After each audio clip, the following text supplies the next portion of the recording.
60 lakh rupees plus for a Skoda Kodiaq rupees?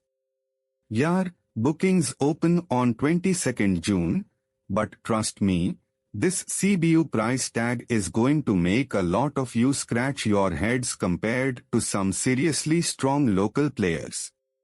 Let's quickly break down what you are actually getting for that money. So, what's new with the Kodiaq rupees? We are talking the 2.0 liters TSI engine, same as the Octavia rupees 245 that was a blast, but this time in a 7-seater SUV.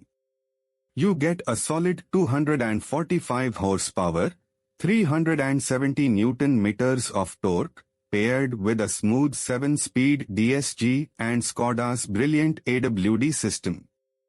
Visually, it gets rupees-specific bumpers, those gorgeous 20-inch alloys, red brake calipers, and an interior loaded with Alcantara and sporty red stitching. Bookings start online and at dealerships from 22nd June. But here's the catch, the last Kodiaq L&K was around 40 lakh rupees, ex-showroom. This rupees variant, being a CBU, is blasting past 60 lakh rupees, ex-showroom. For context, you can get a top-spec Fortuner 4x4 for around 50 lakh rupees, or even an entry-level Audi Q3 for less than this. It's a massive jump, and it brings us to the biggest question. Honestly, this is a huge gamble for Skoda in India. At 60 lakh rupees plus, you are not just looking at premium SUVs, you are directly in the territory of actual entry-level luxury SUVs from brands like Audi, BMW, and Mercedes.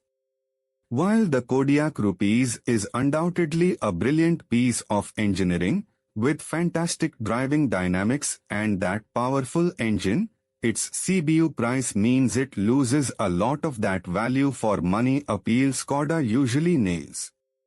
Unless you are an absolute Skoda fanatic, or you specifically need that stealthy performance 7-seater without the overt luxury badge, I'd say think very carefully. You are paying a premium for a CBU that puts it against cars with much stronger brand perception in India at that price point.